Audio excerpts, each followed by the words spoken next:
안녕하십니까. 이현타증권에서 금융 담당하고 있는 정태준입니다. 오늘 은행 하반기 전망 자료 관련해서 말씀드리겠습니다. 이제 기준금리 변화에 따라서 은행업의 구간을 좀 나눈다라고 봤을 때 한 세 가지 정도 나눌 수가 있습니다. 첫 번째로는 기준금리 인하 끝나고 첫 번째 인상하기까지의 구간을 들 수가 있고, 그리고 기준금리가 인상이 되는 구간을 들 수가 있고, 그리고 기준금리 인상이 끝나고 그 다음에 이제 인하가 되고 인하가 끝날 때까지 구간을 세 가지로 나눌 수가 있는데, 지금은 이제 아까 말씀드렸던 구간 중에서 인상이 끝나고 다음 인하가 시작이 되고 인하가 끝날 때까지 그 구간으로 들어가는 시기이다, 이렇게 판단을 하고 있습니다. 근데 왼쪽 차트에서 보시면 이 구간에서 사실 은행업 주가가 상당히 부진합니다. 그렇기 때문에 사실 실적은 더 개선이 될 수 있다라고 해도 주가는 크게 상승 모멘텀을 받기 어려운 상황에 들어왔다, 이렇게 보고 있습니다. 가장 큰 이유는 이제 순이자 마진 때문인데요. 오른쪽 차트에서 보시면 그 첫 번째 아까 말씀드렸던 구간에서 순이자 마진이 되게 크게 상승을 하는 걸 보실 수가 있고, 두 번째 구간에서는 상승은 하되 상승 폭은 좀 감소하는 그런 양상을 보실 수가 있고요. 그리고 세 번째 구간에서는 마진이 하락을 하는 그런 모습을 보실 수가 있습니다. 그 이유를 좀 이렇게 브레이크다운을 해서 말씀을 드리면, 일단 그 첫 번째 구간 기준금리 인하 끝나고 인상이 시작되기 전의 구간에서는 대출금리는 올라가고 예금금리는 하락을 하기 때문에 순이자 마진 개선 폭이 큰 거라고 이해를 하시면 되는데요. 대출금리 같은 경우에는 변동금리 대출이 있다 보니까 시장금리와 동행성을 좀 보입니다. 근데 단기 시장금리는 통화정책을 선반영하기 때문에 먼저 올라가는 경향이 있고요. 그래서 1번 구간에서는 시장금리가 기준금리보다 먼저 오르면서 대출금리도 빠르게 상승을 한다라고 보시면 됩니다. 근데 반대로 예금금리는 변동금리 예금이 없다 보니까 기준금리에 후행하는 성격이 있고요. 그렇기 때문에 1번 구간에서는 예금금리는 그 전까지 기준금리가 내려갔던 걸 반영을 해서 추가로 하락을 해서 마진에 도움을 준다, 이렇게 보시면 되는데, 반대로 이제 두 번째 구간에서 기준금리가 실제로 오르기 시작을 한다라고 하면 대출금리는 기준금리가 올랐으니까 더 오르긴 하겠죠. 근데 이제 예금금리도 뒤따라서 오르기 시작을 합니다. 그래서 마진이 상승을 하되 그 상승 폭이 감소를 하는 거다라고 보시면 되고요. 그러다가 이제 세 번째 구간으로 진입을 하면 더 이상 기준금리 인상이 없다라는 인식이 퍼질 때에 시장금리도 하락을 하기 시작을 하고요. 그렇게 되면 대출금리는 이제 하락 압력을 받는데 예금금리는 계속 올라오면서 마진이 감소를 하는 거다라고 보시면 됩니다. 그러다가 이제 실제로 기준금리가 내려가면 그만큼 더 이제 마진이 악화가 되는 그런 상황에 놓이게 되는 거고요. 물론 지금 당장에 기준금리 인상이 이번 달로 끝난다, 이렇게 얘기를 할 수는 없지만 이미 약간 이런 그 기준금리 인상이 얼마 남지 않았다라는 조짐이 보이는 게 가계대출 성장률을 통해서 알 수가 있습니다. 지금 원래 이제 그 한창 은행업이 좋을 때는 대출 수요는 항상 탄탄하게 받쳐주고, 그래서 순이자 마진이 개선이 되면 그게 즉각적으로 이자이익 증가로 반영이 되는 게 일반적인데, 최근에 나타나는 현상은 금리가 많이 오르는 거는 오르는 거고 마진이 개선이 되는 것도 개선이 되는 거지만 그거를 대출 수요가 받쳐주지 못하고 있습니다. 그래서 이자이익의 증가 폭이 생각보다 크지 않다라는 게 최근 나타나는 현상이고요. 지금 왼쪽 차트에서 보시면 가계대출 성장률이 최근에 급격하게 하락을 한 걸 보실 수가 있는데요. 원래 이제 가계대출 성장률은 정부에서 이제 보통 연간 한도를 준다라고 하면 연초에 소진이 많이 되고 연말로 갈수록 한도가 모자라다 보니까 그게 이제 감소를 하지만 다시 연초가 되면 회복을 하는 그런 모습을 보이는 게 일반적이었습니다. 그런데 최근에 보시면 12월부터 3월까지 4개월 연속으로 가계대출이 감소를 했고요. 이렇게 4개월 연속으로 감소를 한 게 사실 사상 처음 있는 일인데, 이게 어떻게 이렇게 안 좋게 됐냐라는 거를 오른쪽 차트에서 보시면 가계대출 금리가 기업대출보다 높기 때문입니다. 원래 전통적으로 가계대출 금리는 중소기업 대출보다 낮은 게 일반적이었는데, 전 정부에서 이제 가계대출을 강력하게 통제를 하기 위해서 그쪽에다 가상금리를 크게 쓰게 해줬기 때문에 사실상 지금 이게 역전이 되어 있고, 이렇게 가계대출 금리가 높다 보니까 가계대출 성장을 못하고 있다라고 보시면 좋을 것 같고요. 그래서 이미 그 순이자 마진 상승에 따른 이자이익 개선의 그 강도는 많이 약해지고 있다라는 걸 보실 수가 있습니다.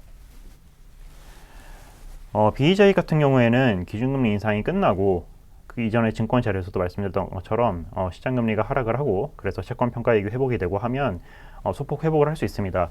그런데 이게 근본적으로 레벨업을 하려면 사실 비은행 자회사 M&A가 있어야 되는데요. 지금 뭐 주요 시중은행들은 KBC나 하나, 여기는 이제 비은행 포트폴리오가 다 갖춰져 있고, 이제 비은행 포트폴리오를 갖춰야 될 때가 우리금융지주가 있습니다.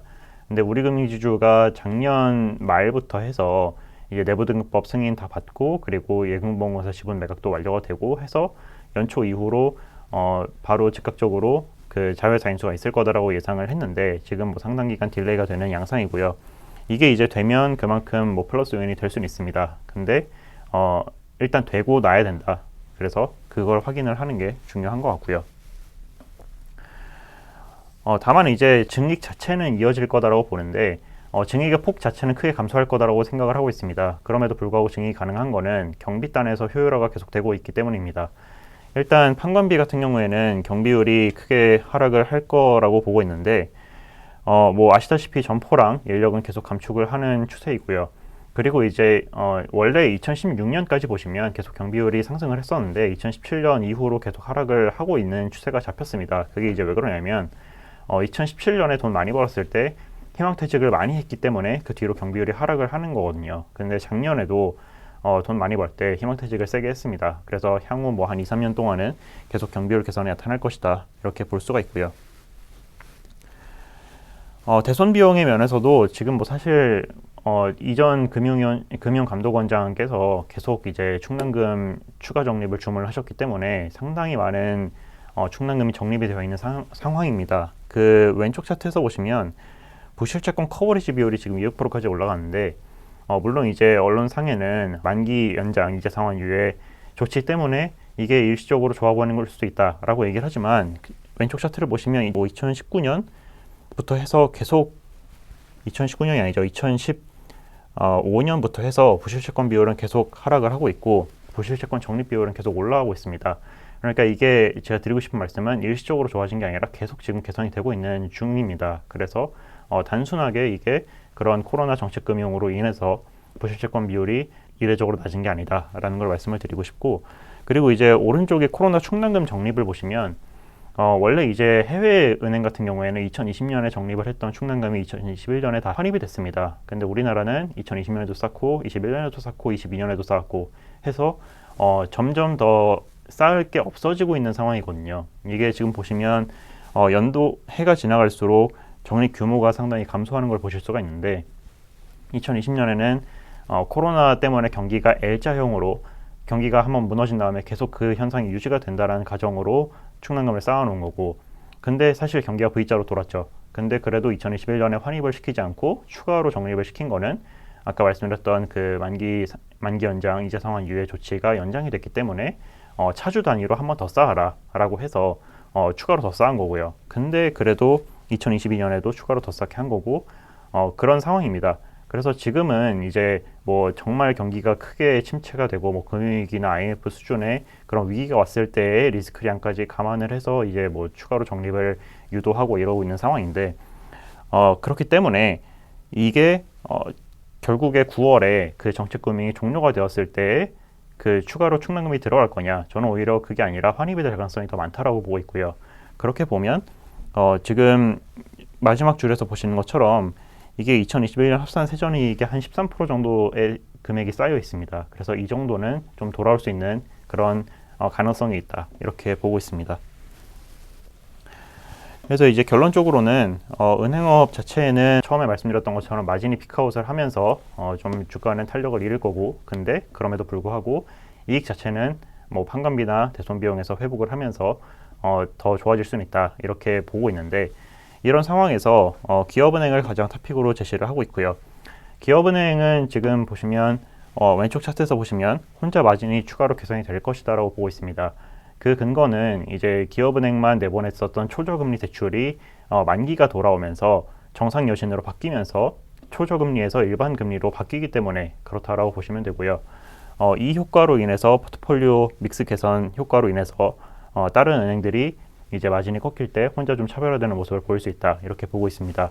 거기에 아까 말씀드렸던 것처럼 대손 비용이 환입이 된다라고 가정을 하면 지금 누가 가장 보수적으로 쌓았는가를 봤을 때 기업은행이 부실채권 커버리지 비율이 가장 높습니다. 그런 맥락에서도 더 환입의 수혜를 많이 볼 수 있다 이렇게 평가를 하고 있고요.